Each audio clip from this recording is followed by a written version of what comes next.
You're now plugged in to the Delphi podcast. Hey everyone, it's Tommy from Delphi Ventures. Welcome back to the show. Today I'm extremely excited to host Travis from Ambient yet again. It's Travis's third time on the show. Travis, how are you? I am great, Tommy. Thank you. Just out here in sunny San Francisco, doing the crypto startup accelerator with A16Z. So intense and a lot of fun. Travis, I'm so glad that we could finally chat now that Ambient is out of stealth.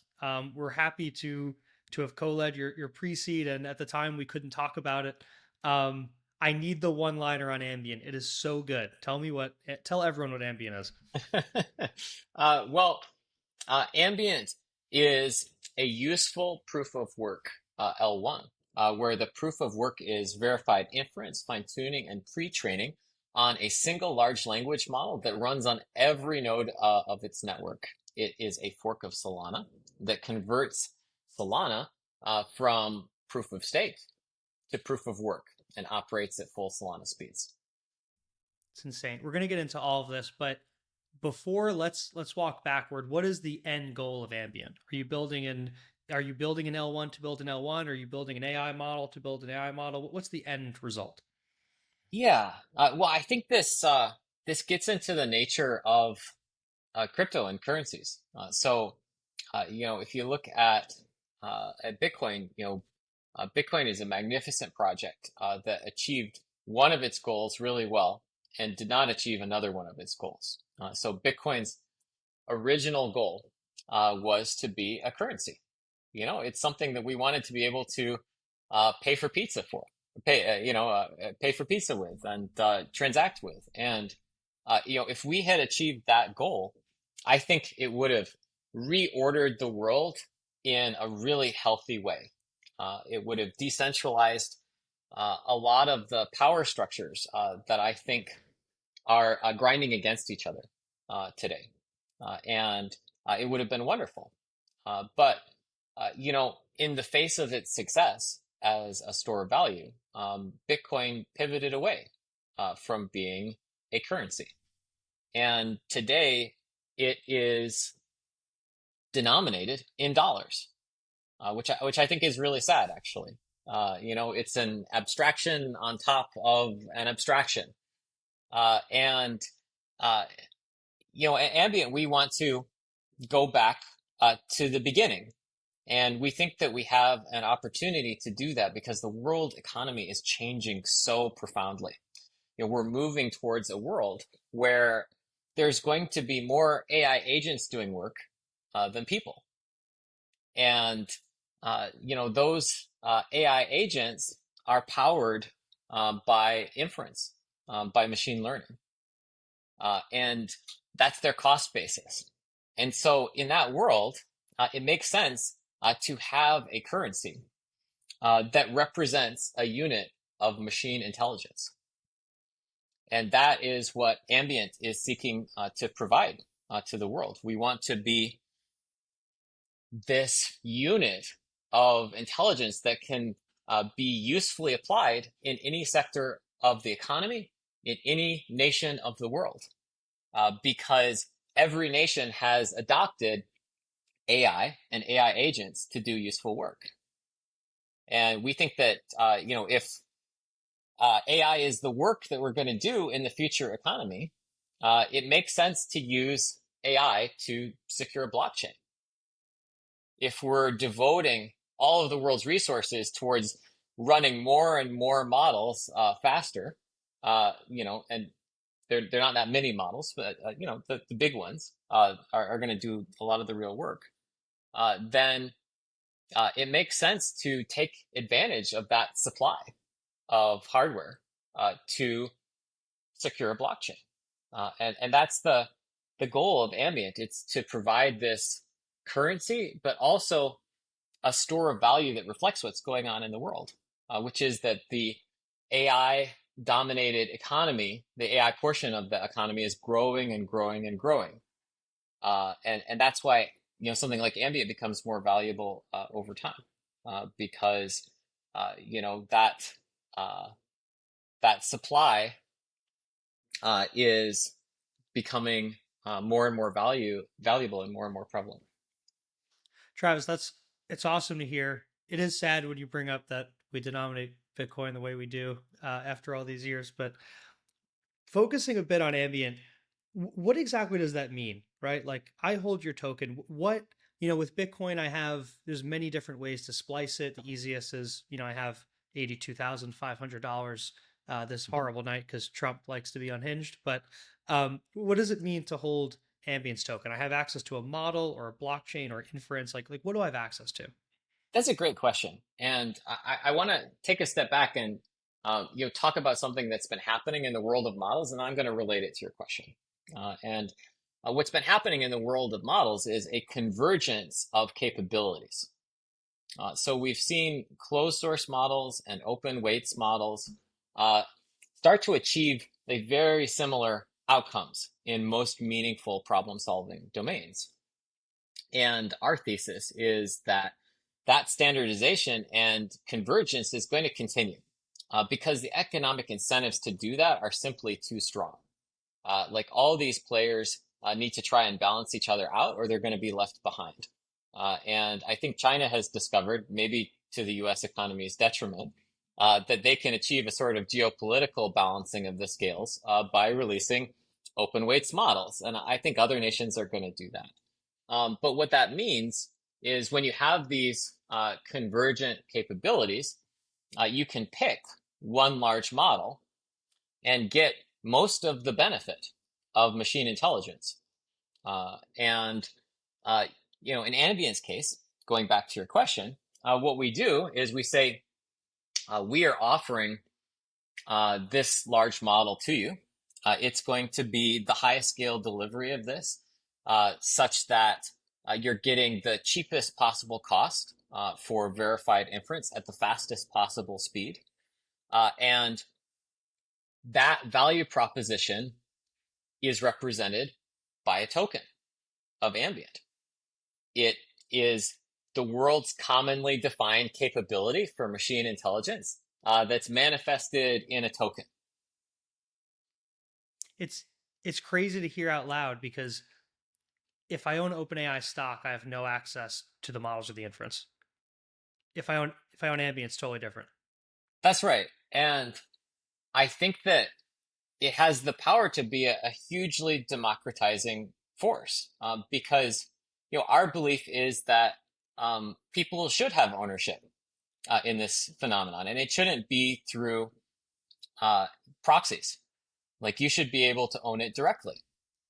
Uh, you know, OpenAI and all of these other closed source providers are very dangerous choke points for a lot of uh, phenomena, authoritarianism, censorship, uh, propaganda, and we think that no one should have that kind of power over the world.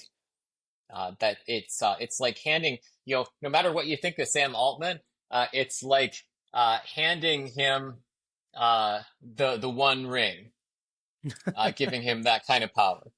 Lord of the It Rings just 4. Yeah, it's just corrupting. It's not even him, right? I don't know of a person that you can give that to that it wouldn't corrupt, right? That's It, right. it could be me, you, it could be anyone.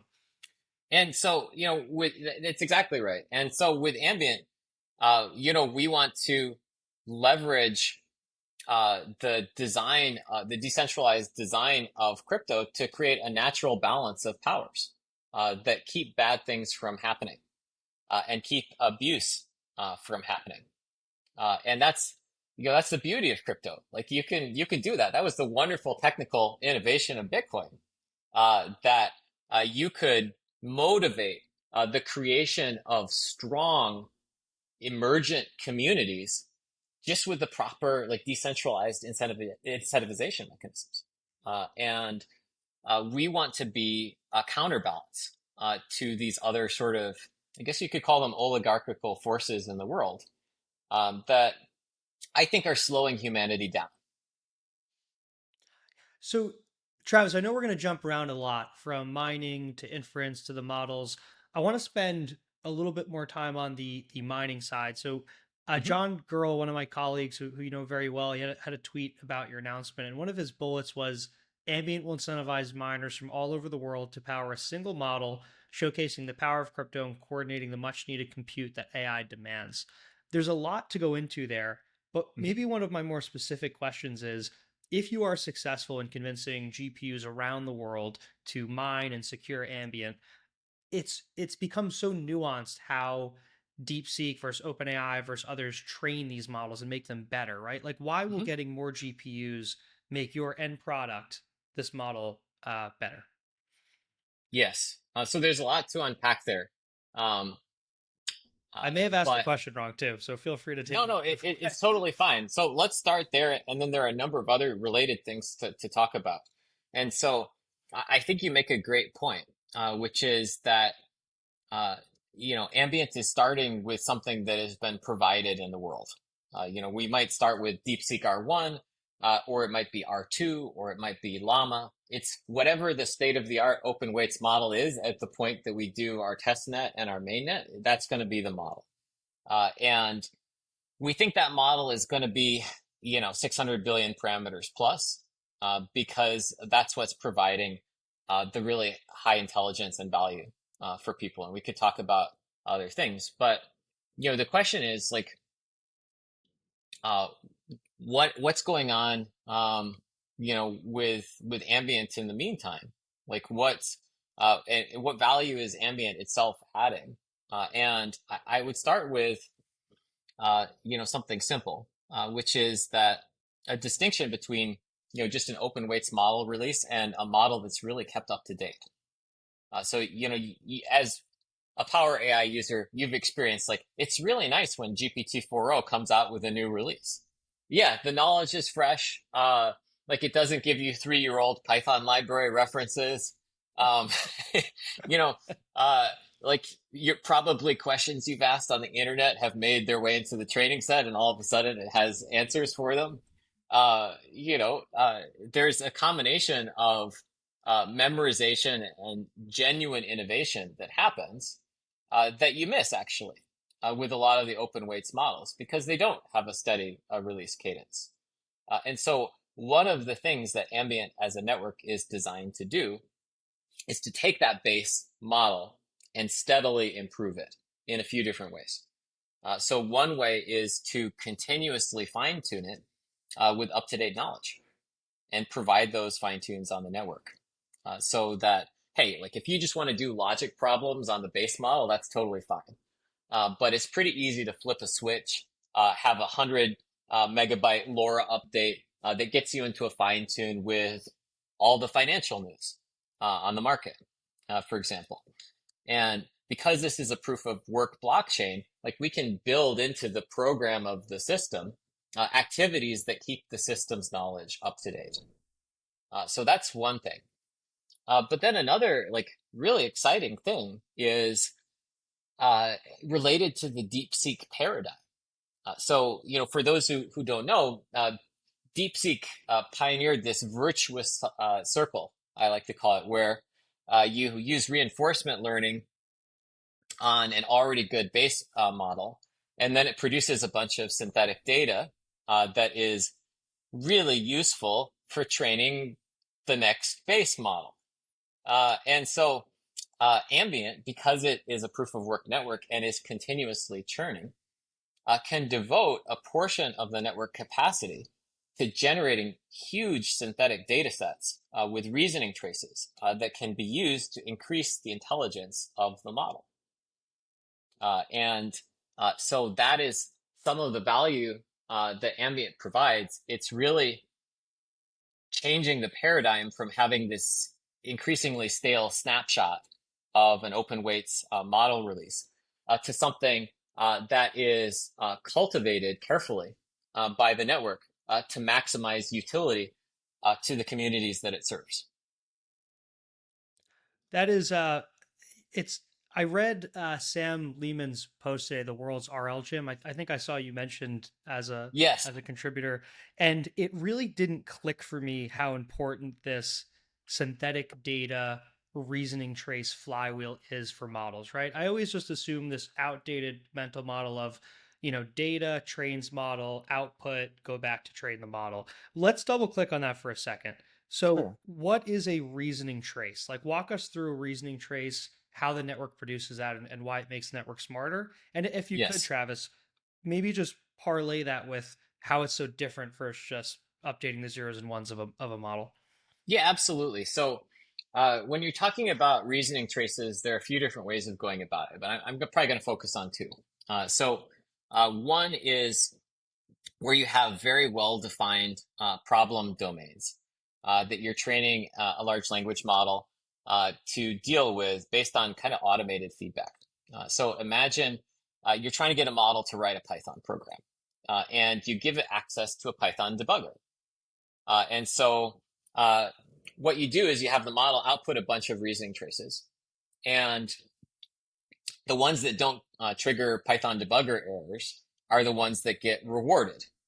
If you're looking at harder problems, the ones where there were all the problem solving approaches kind of shared similar problem solving steps, we reward the similar problem solving steps because we have this idea that like statistically we're kind of honing in on the correct problem solving approach, and there's sort of a majority of uh, voters in that approach who reflect a certain viewpoint, and we sort of reward them for agreeing with each other. That's sort of so reasoning trace, to answer your question, actually is a series of problem solving steps that gets rewarded in different ways. And of course, we're trying to reward correctness with those reasoning steps. Was your next question like, what do we do with those, or which? Yeah, maybe both, right? Like, how do we take those reasoning traces? And my mental model is just sort of like a lot of different pathways the model takes until it's successful. But like, how Yes. do we take those and make Ambient's model better? Like, how do we go back? Yeah. So we take those reasoning traces and we do more pre-training on the model. So that's the other part of what Ambient is designed to do is when the time comes when we've built up sufficient reasoning traces on the network, uh, the whole network takes a portion of its compute power. We can talk about how that works economically, and is devoted to upgrading the capabilities of the model by pre-training it with these reasoning traces. That is, I have to ask another stupid question, but so you're taking the reasoning traces and you update the model. How is it? Why is it so much better for the model to update with reasoning traces than it is to update with just raw data, a new encyclopedia, a new manual, a new textbook, like pure raw data versus the reasoning traces? Why is it so much better to have the reasoning traces? It's a great question, and it almost gets philosophical, but I'm going to try and give you a pragmatic answer here. High quality data is incredibly important to these models. What we discover is that smaller curated data sets are better for pre-training, for fine-tuning, than bigger noisy data sets. And the reason is that you could think of these models as pattern recognition engines. And so the more clearly that you can spell out good patterns, the better it is for the model's learning rate. And the more it's going to converge on something that, humanity finds useful. To give a little bit of a silly example, like if you throw a bunch of romance novels at these things and you mix it in with a bunch of logic problems, you're giving it some incoherent like value system here. Like, Not a good Hallmark movie. Yeah. yes, Yeah. exactly. And so that's why, these reasoning traces, you could think of them as sort of the purest distillation of patterning. They are logic patterns that, in some strange way, as you introduce more and more of them to the model, universalize the model's intelligence. That is so cool. I got to keep going. You have the best answers and takes here. So when I read the World's RL Gym, when I've talked to like the News Research folks and all these others, there's always this recurring theme of these there's always domain specific data, domain specific models, and now there's like these domain specific reinforcement learning gyms, as Sam calls them, and Right. in other areas where, if you're a doctor, you want specific reasoning traces to train a specific model, right? But in Mhm. your situation, it's one giant model. So That's right. I how do you view the trade-offs of like having many ambient models with specific reasoning traces versus the one global? It's a great question, and uh, the first thing that I would say is that the IQ of a given base model is kind of fixed, like once you've baked it. Um, and that can be a detriment if the IQ is low, and it can be an asset if the IQ is high. Because what happens then, Ambient supports a model and it's fine tunes. And so, on our network, you'll be able to go like pay to train a fine tune of Ambient using your own gym. And the validators will check that that was a valid training process. And that can be something that is like perfectly obscure to your area, and you can just load that fine tune on the network and call it as much as you want, and achieve good results. And the reason that we're confident you're going to achieve good results is because you're building off of the base IQ of the model. And as long as we can pick something with a high enough base IQ, we're very confident that it's going to learn the right patterns. I do like probably way too much fine tuning in my very limited spare time. I occasionally tweet about it, but one of the things that is really funny to me is how much better uh, bigger models do with smaller data sets.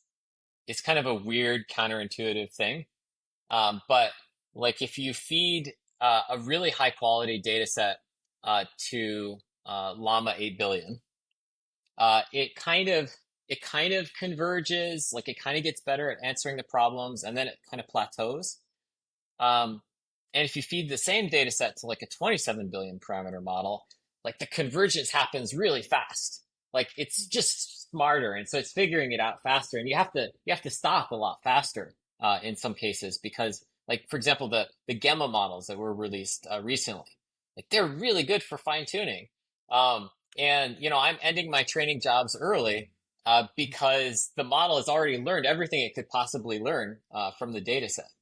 Um, but that gives us a strong indication that if you have a really big model and you're fine tuning that, you're going to get a lot of benefit from those fine tunes. That is really cool. Yeah, I guess I go back and forth. The smaller model, I would assume it's like less people in the room to convince, but then more. It's hard to go back and forth on that one. Yeah, there's some really interesting trade-offs that are going on in the space. And I don't want to go on too much of a tangent, but I could talk to you briefly about my testing of QWQ. So Yeah, please. this is actually, it's a 30 billion parameter model roughly, might be 32, I don't remember. And it's really up there in terms of its benchmarks. Like it's right on par if you just look at the benchmarks with DeepSeek. And when you use it, you start to feel a great deal of disappointment. And the disappointment comes in, maybe it's a form of the bitter lesson. I don't know what it is, but the disappointment comes in the fact that there is like a time space trade-off. So it turns out that in order to get an intelligent answer out of QWQ, you have to output like 60,000 reasoning tokens. I actually almost burned my Mac down the other day running this thing locally. I gave it a very basic math problem, and my God, that thing was thinking so hard about that math problem. And it was asking itself rhetorical questions like, am I really sure about this? And it was doing it. But wait, that's the classic phrase that these models get. Wait. And then it goes back around. And it spun for a solid 16 minutes. My God. And DeepSeek, which I was running on some H100s, just went, yeah, it was like 15 seconds. It had a very succinct reasoning trace. The answer was immediately clear. They got to the same answer. It's just that the cost of shrinking that model down so much was that it took an incredibly long time for it to emulate the level of intelligence of DeepSeek. And that's not something they discussed in their benchmarks for obvious reasons. But really, when I see these now, I think that they should just normalize them based on the tokens of output, like intelligence per token of output, which strangely enough is the same premise of ambient. It's like, well, it's like we're really measuring intelligence in a standard way, sort of per token of output. If we think that the intelligence of these models converges at a certain scale, then that's the value that you're getting. So The output intelligence, does that include, so like 2 + 2 = 4, it's 15 minutes on one model, 15 seconds on the other. I'm greatly simplifying the math problem you probably did, but the intelligence per token, does that include all those reasoning traces, or is it just the answer? it includes all those reasoning traces, because that's, you can think of that as a proxy for the amount of compute that it's spending. Okay, so if you both arrive at 15 and one uses 15,000 tokens, the other uses 100, the one model is much more intelligent because Yeah, it includes the time dynamic and the correct answer. that's right. Okay, this brings us to another interesting question. Um, Sure. how will Ambient be as fast on the inference side as the hyperscalers, and OpenAI, Claude, Anthropic? How do I get my answers fast, if not faster, than these centralized players? Well, I think there are a few different answers to that. The first obvious answer is that you have to be operating on a fast blockchain substrate. And so, we're very happy and proud to be building off of something that has proven to be a speed king, which is Solana. And we're not doing anything to that blockchain in our fork of it that is impacting its speed. Uh, and it provides, if you have that fast finality, that allows you to present a similar user experience to what people are expecting, which is that they pop the transaction in. Models can even be streaming in our protocol and have streaming verified inference. But these transactions are happening very quickly. I think the future is bright for Solana, and we've set ourselves up to be downstream from the performance improvements that they make. But they are going to push the limits of TPS that we think is possible. We love the engineering team over there. We know some of the members. We've also met with Anza, and we think they're absolutely cracked in terms of their engineering talent. And their contributions represent the first sort of pillar of Ambient, which is absolutely like nailing the core blockchain tech. But then, the second thing is really enabling efficiency on two sorts of use cases for LLM inference. So the first of those is what you're talking about, which is the Bitcoin hyperscaler. I just got into GPUs now, sort of profile, and to do that, what we enable is patching of open source, highly competitive inference engines. So things like VLLM and SGLang. These projects are spending, really huge numbers of cycles on achieving bleeding edge performance. And we want to leverage that and also raise their profile as well, because we think they're great products. And so what we do for our verified inference is we patch them to make them trustless without really impacting their performance much at all. And so they support high scale batch inference. You can configure them to do routing around different machines. And it's a really good experience. And, the benefit of that, building on top of successful platforms like Solana, like VLLM, is that you sort of for free inherit all the innovations that they implement. And in the case of like VLLM, you can be sure that they're poring over the DeepSeek code releases and are starting to include some of these routing optimizations and things in their engine. And uh, they also are very configurable to different situations. And so if you're a provider, it means you have a lot of documentation and support, like just out of the gate. Because we're not some like completely custom thing. It's like, well, you just apply the patch to VLLM, and it basically operates exactly the same as vanilla VLLM, except it gives you verified inference instead of unverified inference. So sort of these are two of the approaches. And the other one I kind of already mentioned, which is that we support streaming verified inference, to some degree. There are limits, on how many tokens you can get down to before that starts to become a poor experience. But you could think like 10 to 20 tokens at a time. Like if you have a really long answer, you're kind of approximating the performance of these reasoning models anyway, because like O3 mini high, it's spinning, it's saying, I'm thinking about this, I'm thinking about that. And, we can very much do the same thing just out of the box. Those are awesome answers. Um, and I guess the reason to fork Solana would be you don't want non-ambient related transactions on your network. You sort of want to keep the fees low for what you're doing.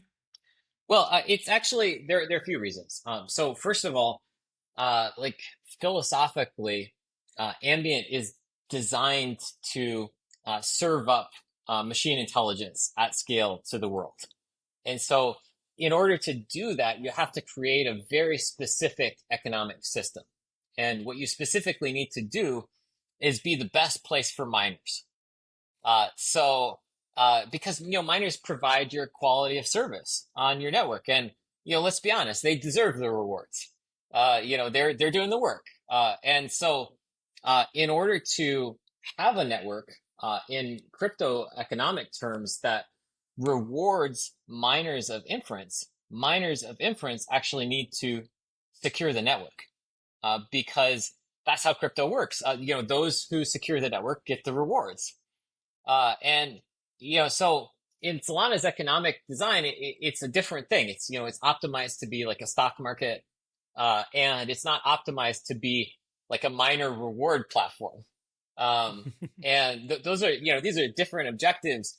They're both very useful. We'd like stock markets, in crypto to be super functional, and we'd like to be able to run all sorts of complex financial engineering problems, on a crypto network. It's an awesome use case.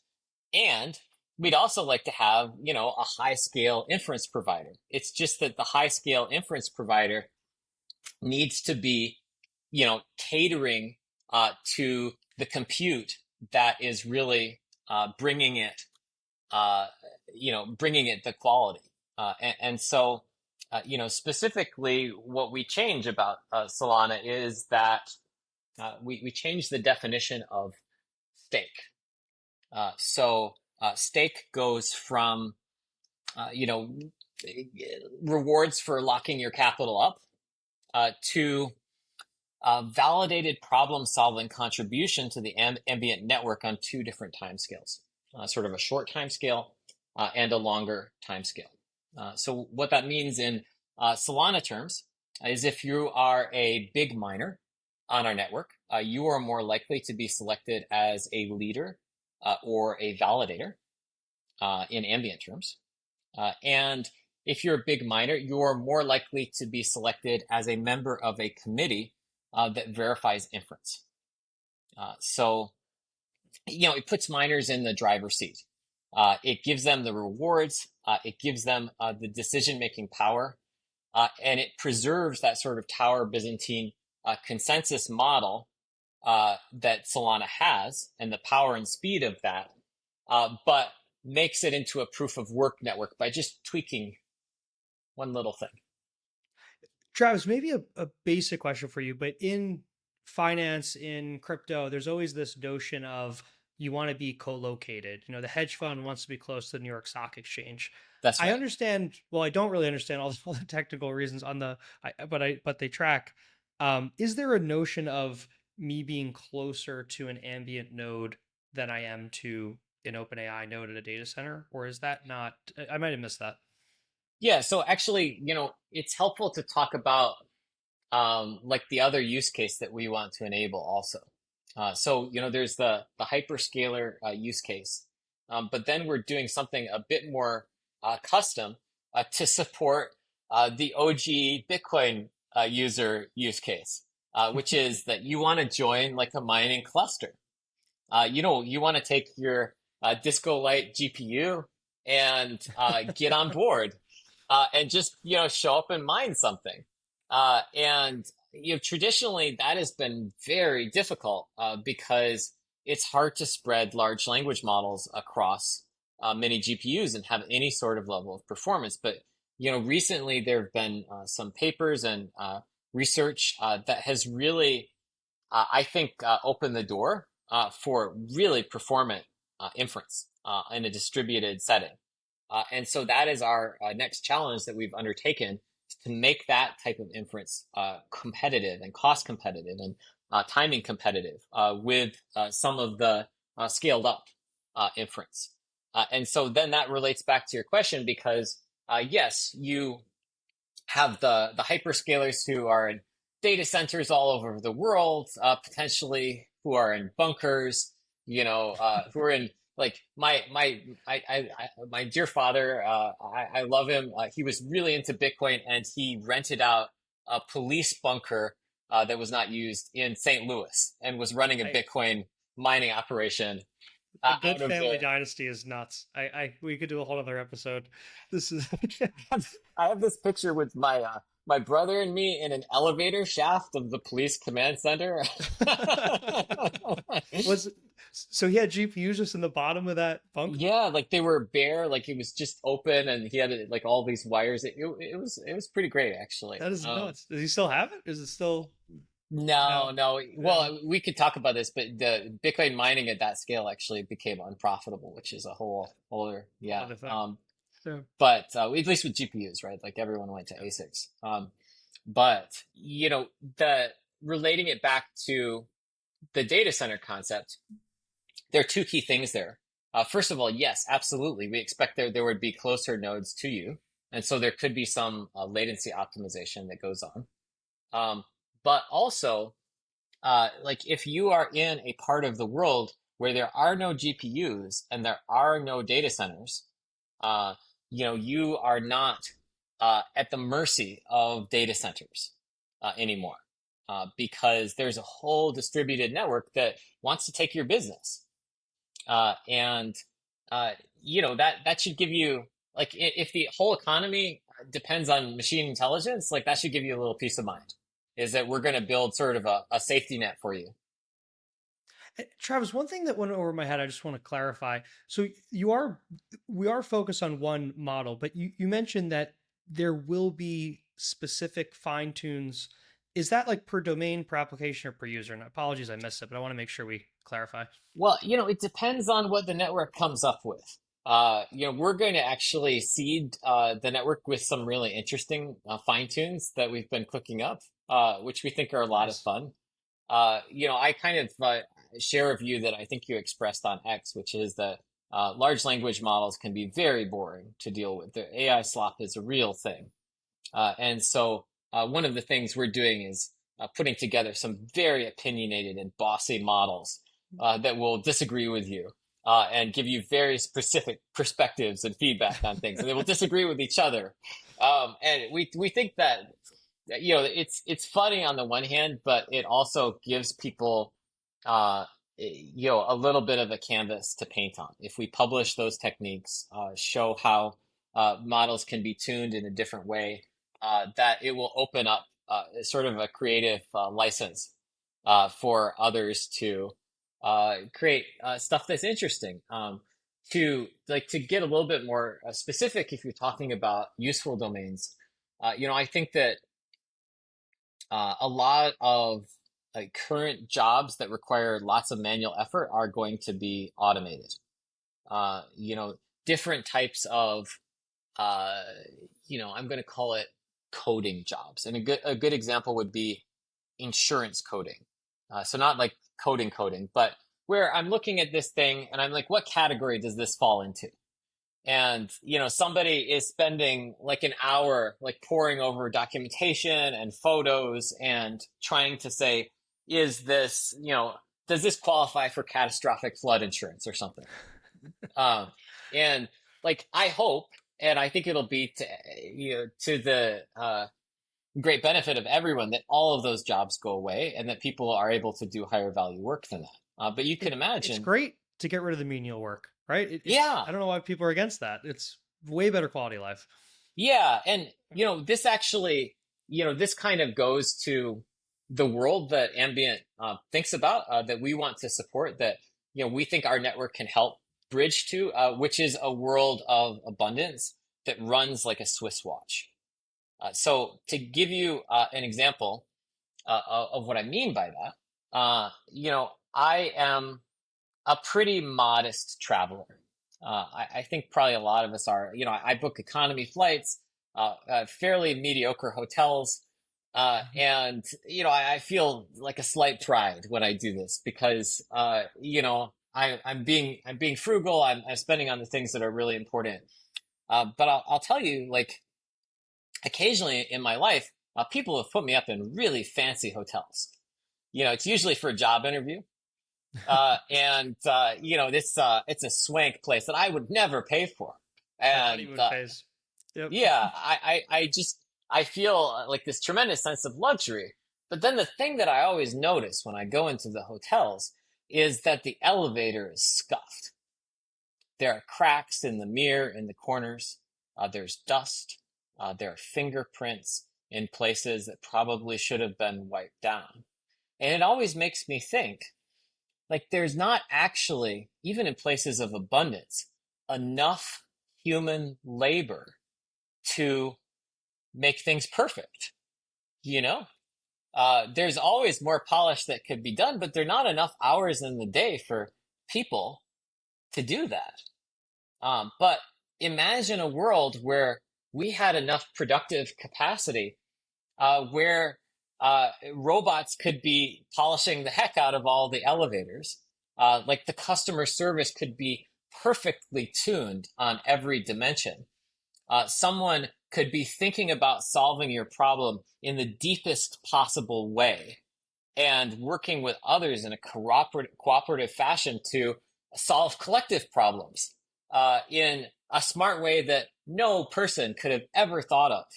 And if you build that kind of world, and I think that that world is best supported by ambient intelligence that lives everywhere and is not influenceable by special interests or different parties. Like if you build that world, everything just becomes so much better. You know, you could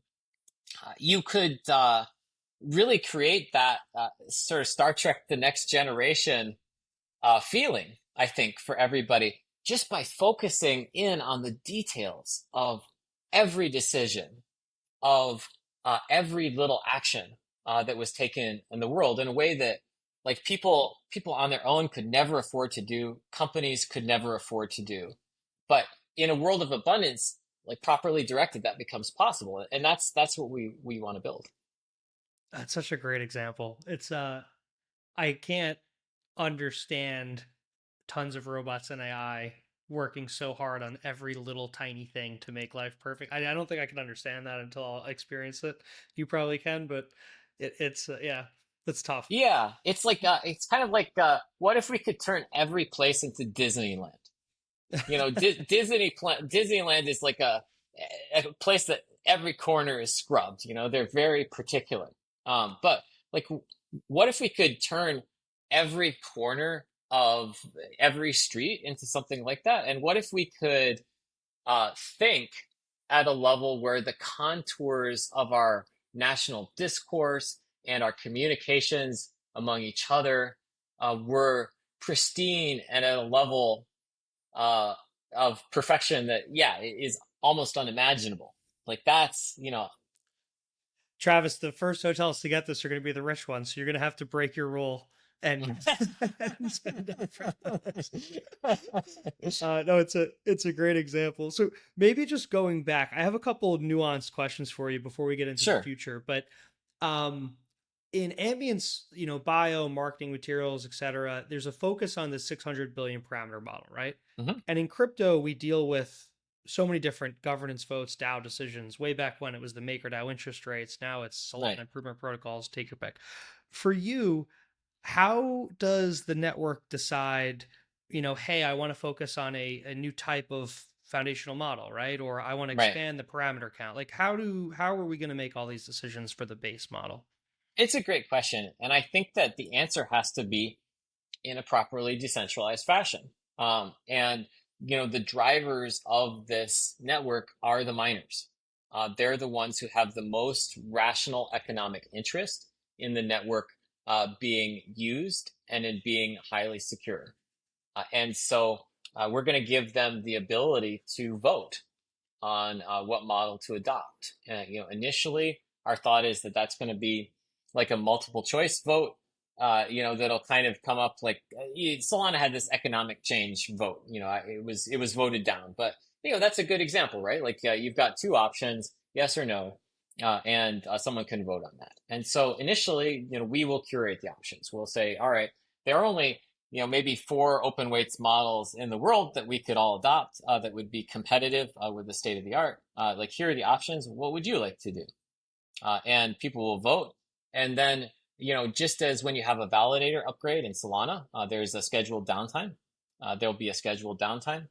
The nodes will go down. The model will be changed. The nodes will come back up, and we'll be in a slightly different world. That is pretty cool. It'll be interesting to see if these hardware guys agree with the AI experts, right? Hmm. That'll be interesting because there has to be some communication between, hey, look, this is a literal leading edge model. We want to change something in ambient, but I know this might impact incentives short term. I don't know how it'll play out, but it'll Yes, yeah. These I are all agree with you. hypothetical. No, I think you have to really be candid in your communications about the pros and cons. And probably there's an element of the whole community expressing its preferences as well. Just so that the miners get grounded, when they ultimately vote in what the community's interest really is. I think those are really important points. So, Travis, two more quick questions to make sure we cover as much as we can about ambient before the fun future stuff. You've mentioned verified inference a lot through the podcast, and I haven't asked you Yeah. why that's important. Why is Yeah. verified inference such a core part of ambient?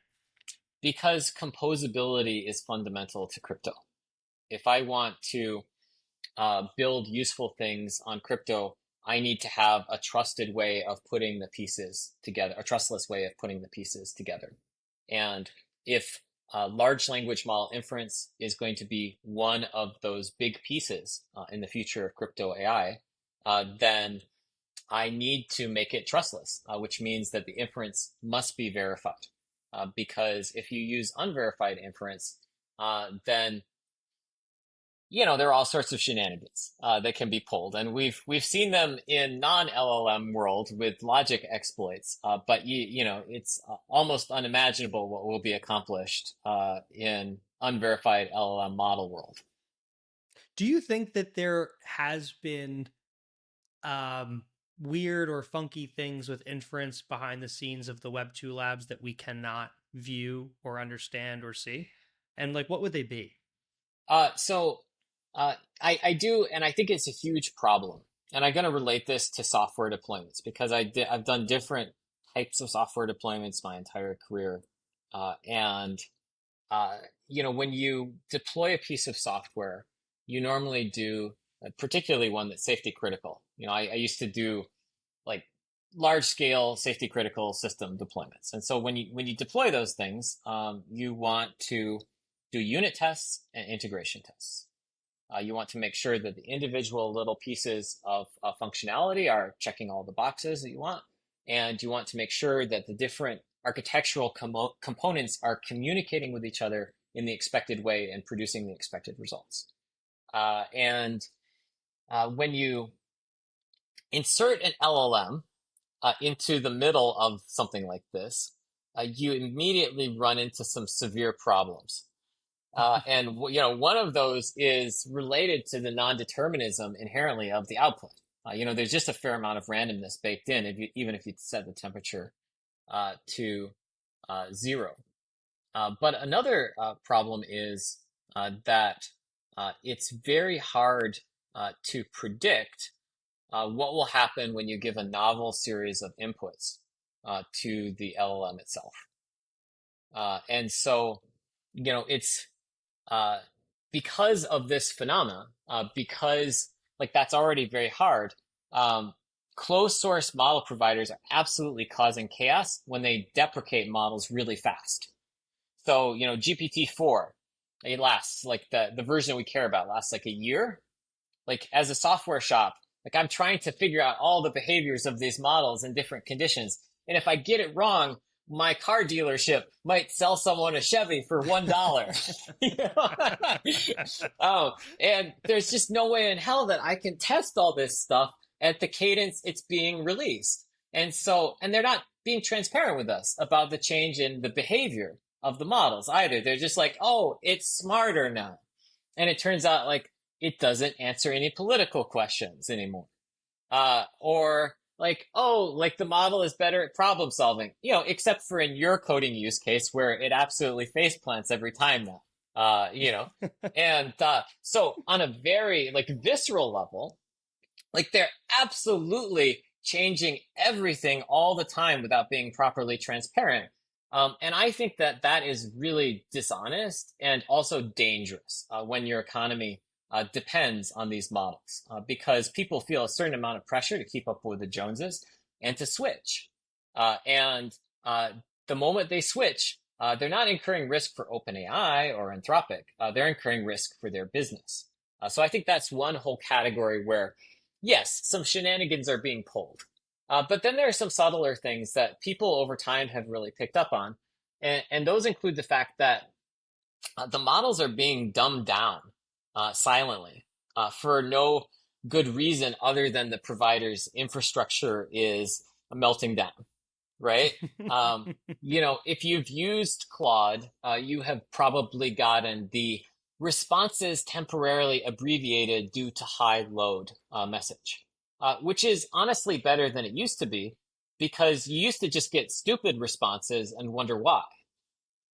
And now you get stupid responses, and you know that it's not just that the model is under heavy load and they're shortening what's going on, but actually, if there's thinking going on in that model, they're shortening the reasoning traces associated with that model as well. And that is causing the model to be noticeably dumber. So you could just be way smarter if you use the models at the right time of day. I mean, I don't know when that time of day is, but well, I'm a strange night owl. Like I'll stay up till 2 and 3 in the morning, and boy, those models are smart at like smart. 2 a.m. they're dumb at 10 a.m. Eastern. Yeah, they are. Yeah. Yeah. I was trying to fix our Delphi bot I built to just handle inbound plays, and it was hallucinating on the number of plays it reviewed, which I made a tweet weekly, a very basic thing. And I asked XJDR how to fix it, and he's like, just lower the temperature. And such an easy fix for the just so it's less creative, but yeah. Well, so I mean, that's a major problem is this dumbing down of models, like without being transparent about that. But there's actually a final class of problem, which is related to all the censorship that they have put into these models and the way that they silently change the censorship, which actually breaks use cases. So you get these patch notes on versions of Claude that are like, oh yeah, like more responsive to queries now. And it's like, oh, like what actually changed in the behavior? Like which queries is it more responsive to? Is it going to respond in what you and I would think of as a truthful way now? Or is it going to hedge in what we might think of as a deceitful way? Like that is it's crazy because I always think of censorship as that system prompt when you ask it a question that lives in the shadow in the invisible realm that tells you what it can and cannot do. I also think of censorship in the data that goes in to train the zeros and ones. You're talking about a totally different level of censorship. Yeah, it's the kind of censorship where the model is actively trying to prevent you from getting into whole spaces of thought. Where like Claude has a morality built into it. And if you try to lead it along certain perfectly valid philosophical lines, it will try and steer you into another zone. It's kind of like in old video games, like if you would walk to the edge of the map, they would like turn you around. Um, Yeah. and it's like that's the best analogy I can think for it. Um, but it is But uh, why though? Like, why wouldn't they let you go off? Like, what is the downside for Anthropic saying, "Hey, go explore the Matrix"? Like, why don't they let you? that is a great question. I think there are probably a couple of reasons. And I don't want to get myself into too much trouble, but I think that the world has embraced a culture of safetyism, where it is dangerous for people to even encounter certain ideas. Hmm. We used to think that uh, shine the light of truth on bad ideas and they evaporate. And there are a lot of Light failed, disinfects. yeah, Yeah. it disinfects, and you can argue against them. Like it's very easy if you expose them. But I think that the culture has shifted in a way where uh, these companies have this almost paternalistic um, contempt for their users.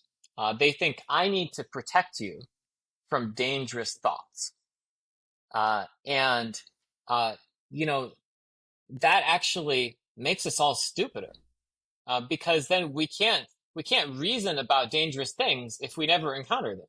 And the reality is, yeah, life is full of dangerous things, and like you wouldn't want to try to learn to ride a bicycle, without like or go down a highway on a bicycle without ever having fallen on a bicycle in your neighborhood. I mean, imagine never seeing a gun and then seeing it for the first time. Like, you don't. That's life or death. Yeah. Yeah, and like if you're just using some of these image gen models, you might never see a gun. You know? That's true.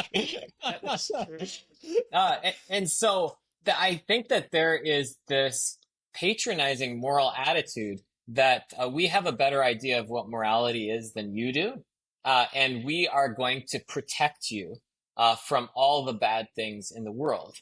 And I think it's one of the insidious dangers of corporately controlled LLMs, because that attitude, while extremely frustrating right now, can morph into totalitarianism very quickly.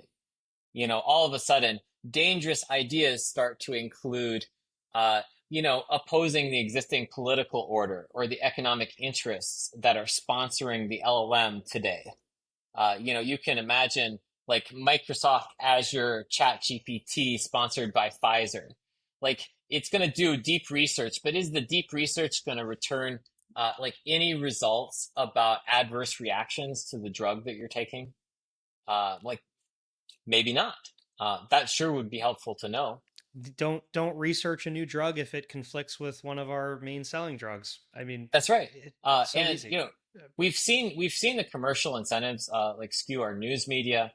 We've seen them bend all sorts of institutions in really unpleasant and unhealthy ways for the populace.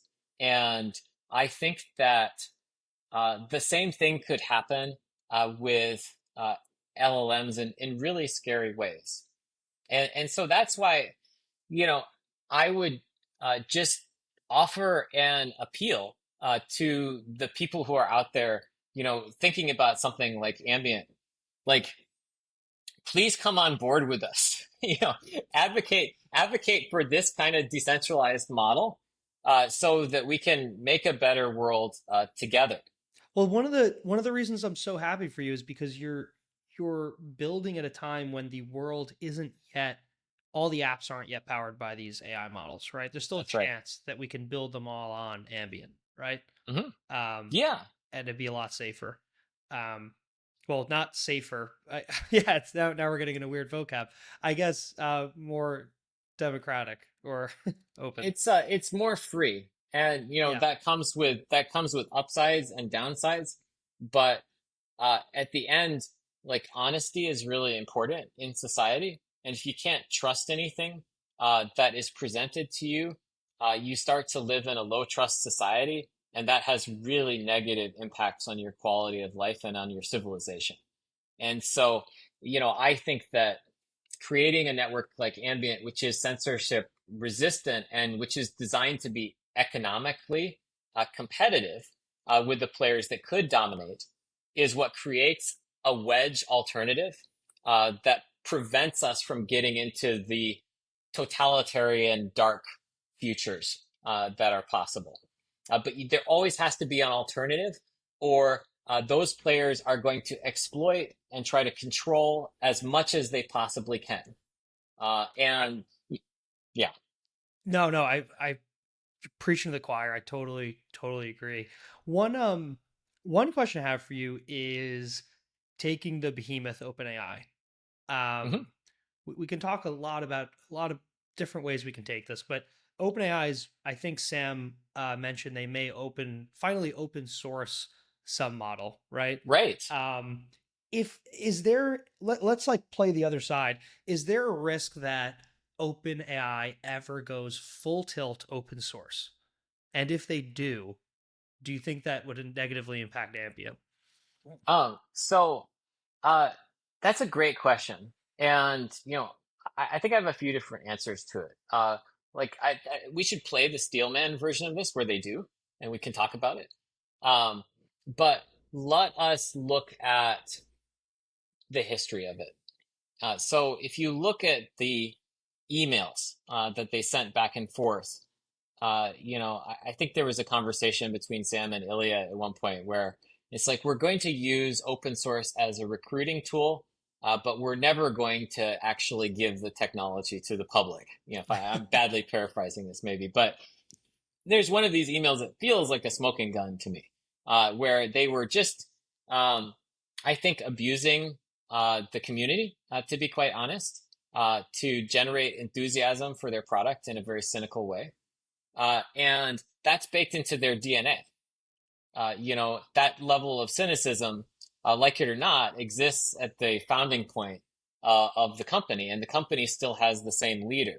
So if you were to ask me, like, do I believe that Sam Altman has had a wave of benevolence like wash over him, and you know, I think he's an excellent capitalist, and he will do some things for temporary advantage, but he will never give true economic advantage to other parties, because for someone like that, that would be to cede the field to the competition. He will always maintain the strongest possible edge for OpenAI while trying to create a narrative that is palatable to the public. I think that's a great way to put it. And this is a great segue if you have time. But like when we first did a podcast, you wrote a phenomenal long form response to Leopold's situational awareness post called Situational Blindness. I'll link it in the show notes. And Leopold argued a bunch of things that um, increases in computational power and unhobbling and algorithmic improvements would Hmm. increase the power of these AI models, yada yada. Talked about Web 2 and scaling and data and hardware and everything like that. Since then, you've made considerable progress with Ambient. OpenAI has made insane progress with everything they've done, but we also have open source. We have DeepSeek, we have Quen, we have Manus, we have take your pick.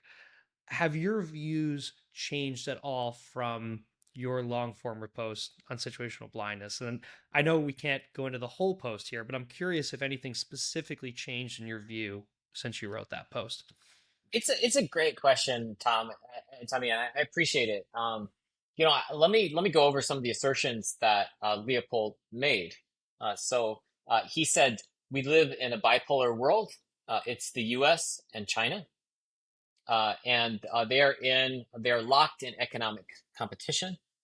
He said the only expedient thing to do is to lock down all AI models, all AI research, and form a Manhattan Project that is devoted to defeating China. And we should clear the way for everyone regulatorily. We should favor the incumbents. We should declare OpenAI specifically. I might have had a little bias there. We should declare them the winner of the AI race, and we should essentially give them the keys to the kingdom along with Microsoft and say, go build as many coal-fired or nuclear power plants as you possibly need to compete with the Chinese. And he very strangely justified this in the name of democracy. And Interesting. it's a bizarre way to look at the world, that you have to empower the most secretive and undemocratic institutions in a society in order to achieve democracy. With the totalitarian lock-in that comes from a single model winner. That's right. And it has been immensely frustrating for me to watch people, who have nominally democratic, principles support this stupidity because it is just plainly stupid. And anyone who thinks about it for 10 minutes should be able to come to the conclusion, like, this guy is a very smart idiot. He's right about certain things. He's right about the scaling curve to some degree, although we can talk about that. He's right about some of the unhobbling things, although he doesn't do a very good job of explaining why, which I think is kind of crucial when you come in with strong claims. You need to sort of justify those. But he's very stupid about the implications of what he's doing, because if we followed his plan, we would end up in a totalitarian hellscape. And you just have to follow his own assertions to their logical conclusions, which is what that essay does, to come to that. But then, let's sort of take that and let's reflect on that. What has changed in the world since that essay was written? And I think that what is maybe becoming clearer is that secrecy is not the biggest weapon. Openness is actually the biggest weapon. NVIDIA, when DeepSeek was released, experienced this horrific plunge because all of a sudden people thought NVIDIA is not going to be selling as many data center cards now. And, I personally think that's probably healthy. Like, I don't think that one company should, dominate the entire sector of the economy. But, people were aghast about this. And, so it turns out that Leopold's fundamental assumption was that the form of economic attack was going to be secrecy and competition in secret. But actually, it turned out to be nullifying advantage through open source releases. Like that was the power move. And that China pulled. Yeah, that China pulled. And I think what that did is it changed the patterning for the world. Because now, different groups in the world, like, to give an example, Mistral stopped kind of releasing models for a while.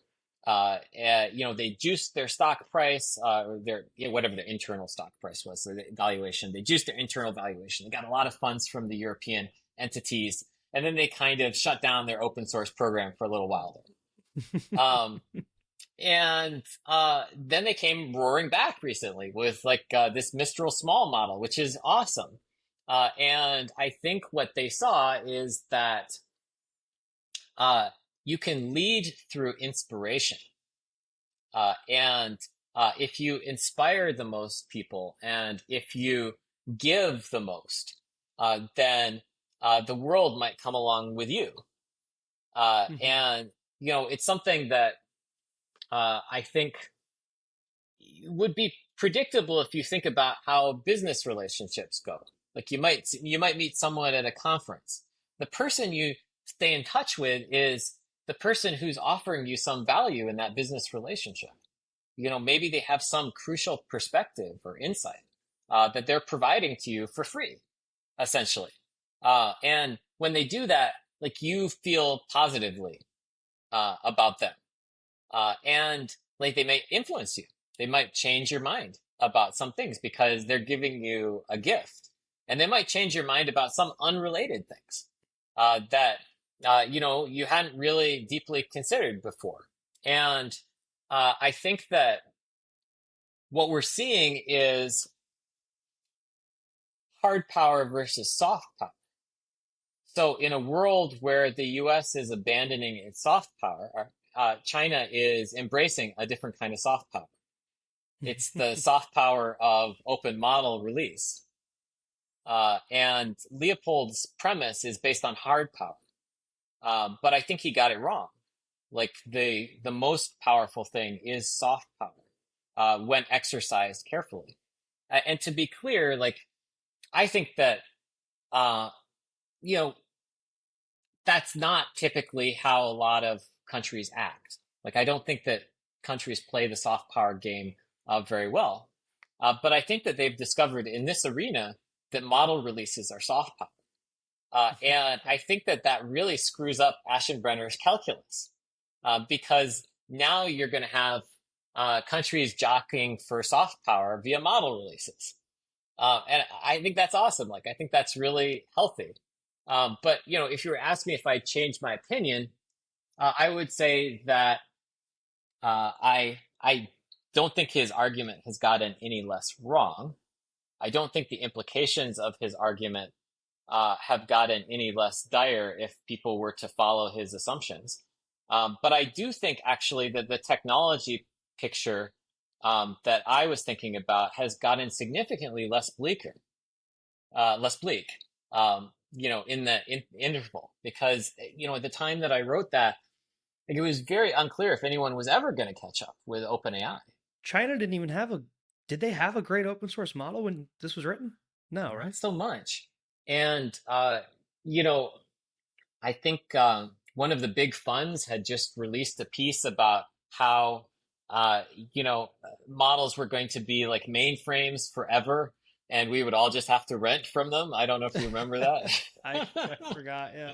um, The crazy part, also with Leopold's argument, is that he argued, I think, that we're racing for like this $1 trillion cluster, but the reality is like DeepSeek, like they really innovated, right? Like they use old generation hardware. They only turn on parts of the model with mixture of experts. They did this absolutely nuts. If you read Sam Lehman's post, innovation on how to train their new reasoning model. So like to think that we're just competing in this just direct linear fashion yeah. with one model type and architecture, that like just doesn't make sense. I totally agree with that. And I think that there's going to be a lot of um, innovation in the field, both in software and in hardware. And, one of the really important things for Ambient when we were looking at the design of the system, is that it was future proof. So, we designed our algorithm in a way that, the model architecture could change and the verification would still work. The underlying hardware could actually change significantly and things would be totally fine. And we expect the hardware to change. We expect the model architectures to change. And I agree with you. Like this idea that one group had cracked the code for a field as broad as machine learning is very arrogant. And possibly only explainable by someone being in their early 20s and only ever having really worked at one company. No, I'm glad at the time I was happy with how forward looking his article was, but I'm more so happy with how correct your response was and how solid that. I recommend people go look at it. Travis, we have like 15 left. If Yeah, we use it, we use it. But one of the other things I want to ask you, I know we're jumping around a lot, but there's just so sure. many different things to cover. Um, in that world that you're describing, where these countries are releasing open source models, Mhm. um, maybe I'm being overly bullish here, so you could agree or disagree. But do you think that there's a world where they say, "Hey, look, we don't have the expertise to do this. We don't have the hardware, the energy, the data, whatever. Let's buy Ambient. Let's let's join an open source alternative that we can just buy the asset of." Like, do you think that that's a viable sell to these countries? Right? I do actually, because I think it can be a meaningful expression of soft power. If you have countries that band together in the world to contribute to the pre-training of an alternative model, who become part of a global expert discussion about how to improve collective capabilities, I think those kind of forces are always going to be more powerful than unilateral action on the part of one country. And I think a balance of power in the world and a spreading of wealth around the world, and there's going to be plenty to go around because I think that we can have abundance with these technologies, is what we need to have global peace. That is a good point. And then, unrelated, but the usage of ambient, the on-chain nature versus the off-chain nature, right? Hmm. The privacy aspect comes into play, right? If I type Yeah. a response into ambient, is that on chain? Do I have to worry about what I'm typing into an ambient front Oh end? yeah, it's a great question. So no. So the way it's set up is it happens via an auction, and on the auction you say I have this query that's this long, and I need it back in this amount of time, and I would like to pay 30 ambient for that. And then miners come in, and in order to make a bid, a miner puts some money in escrow, so we don't have Sybil attacks and spamming. And they say, "Hey, I can do your query for 15 ambient, and 20 seconds or whatever." And the second lowest bid wins. It's kind of a reverse auction. And what that enables is a kind of economic rationality in the sorting of queries to different miners. And that helps dynamically adjust the price to match the actual value that's being delivered. But what it also does is it's a mechanism for obfuscating the source and nature of the queries and only revealing those to the miner and the validators of that inference. If you're the miner, you're necessarily going to see the query and its output, but you're not going to know where that query came from. And that query is going to be in an economically similar block of queries that are all kind of the same length that need to be delivered in the same time frame. That uh, is an unintelligible jumble to you.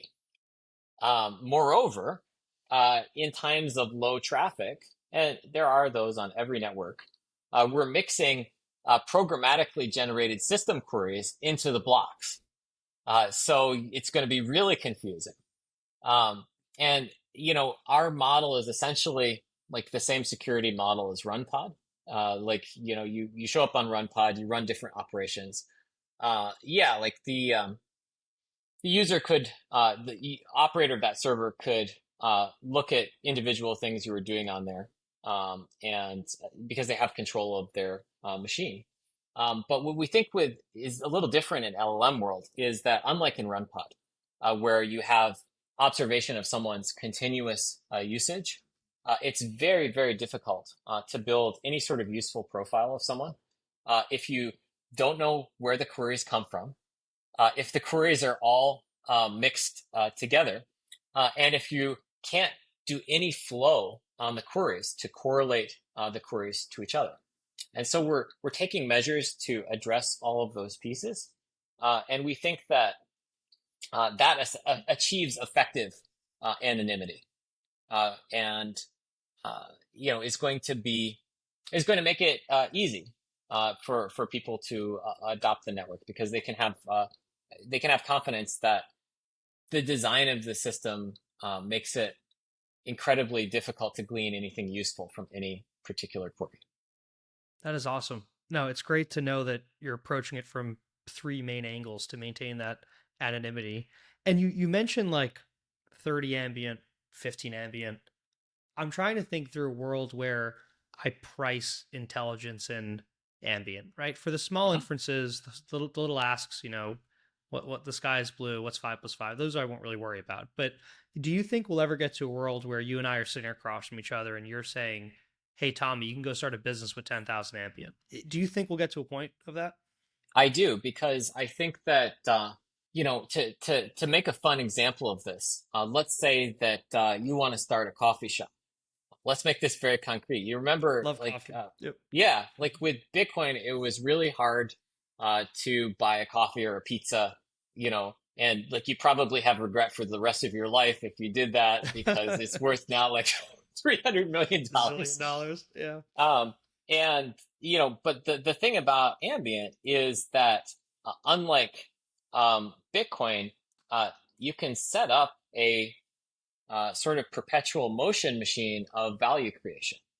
And in order to do that, all you need to do is make it so that your intelligence profit exceeds your intelligence costs on an ongoing basis. So, let's look at the coffee shop. Uh, I have a coffee shop. I have some physical fixed costs, that are probably unavoidably in fiat at some level, like, my place and my machines. But then the rest of this might be denominated in Ambient. And the reason for that is like your whole back office is a series of agents. Your accountant is an agent. Your bookkeeper is an agent. You have a coffee supply chain agent who is negotiating the best prices for the best brews and reading hundreds of reviews of different brews and looking at chemical analyses of product and picking things that are going to align with the exact preferences of the type of people who are coming into your shop. And you might also have a coffee barista robot. If you're an upscale place, it might be conversational. And that conversation might be powered by Ambient because, people like having a fun, intelligent interaction, when they go into the coffee shop. Maybe their barista has a particular personality and is quippy. And that's powered by Ambient. And so, we could go on, but it starts to look like the entire cost basis of your business is denominated in the machine intelligence that really powers it. And the question you find yourself asking is, if that's the majority denomination, why would I do any conversion? Why not just deal directly in that? And that's what Ambient aspires to be, is that facilitation, that currency that's facilitating that kind of direct economic exchange, not an abstraction on someone else's value proposition, but a direct way to act upon the world using the dominant economic system of the world, which is machine intelligence. And the robots themselves on the network between each other, these agents, it's actually an extra step for them to go from Ambient to dollars, right? Like if That's they're right. talking, like why would they, like they're talking, they say, hey, I need you to do this job. It's going to probably be this many tokens, this much time, whatever. Why would they then do the extra step? It's a small step, but why would they, it's extra. Yeah, well, it's extra. And if you do it, you suddenly become beholden to the powers that be. So payment processors are notorious for enforcing their will. There are whole categories of businesses that simply cannot exist under payment processing regimes.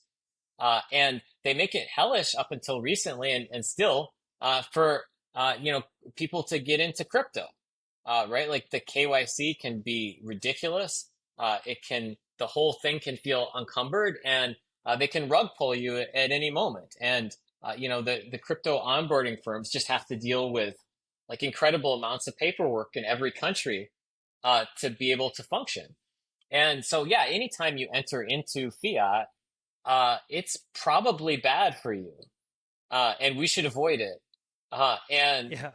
I think Ambient enables you to do that in a world where machine intelligence is what provides most of the economic value. I don't know if it was Vitalik or Anatoly or somebody else. I apologize for not remembering, whoever you are, but they said like the whole startup world under $1 transaction fees never, definitely Anatoly, probably never happened, right? Just because of those costs. Um, so it's just cool to see what could happen. I mean, for you, it's under what, a millionth of a penny or something for these robots talk to each other, but Yeah.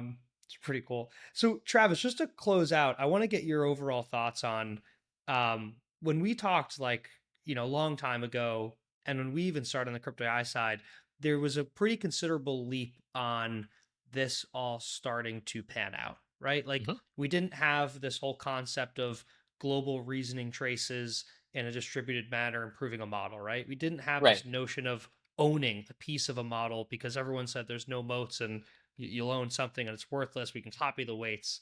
It seems like the whole economic totality of open source, decentralized crypto, whatever you want to call it, is really taking shape. And Ambient's sort of at the Hmm. forefront of like just capturing that image. Are you, is there certain aspects that you're much more confident under the economic lens of Ambient being successful for the user, for the miner, for the investor, for the person that wants to build an app? Are you feeling much better about that now than, let's say, a year ago? Honestly, yes, because I think like everybody, I was wondering what economic leaps we would need to take in order to deliver the same value as the closed source providers. And uh, you know, what we aspire to do, what we've been talking about, is to be the biggest and the best open decentralized provider of machine intelligence to everyone, to Web 2, to Web 3. There are going to be lots of competitors. There are going to be lots of different approaches to the economics of this. But what we believe in the beginning was true, we still think holds very true, which is that people always need recourse to a big open weights model that is economically and functionally competitive with the closed source options. You may reach for other tools. You may do lots of other interesting cases, but that bread and butter sort of needs to exist in order for the economy to function smoothly. You just have to be able to reach for that. You can't denominate yourself, like a lot of the early X.com agents that we were seeing. You can't be using OpenAI for those things forever if you want to maintain credibility as a decentralized solution. But overall, like I think, yes, we were all probably very early to this trend, and there were a lot of leaps of faith, and much credit to you guys on the Delphi side. I felt like we were speaking the same language almost immediately. Like 5 seconds into the conversation, we were reading the same things. We were using the same vocabulary.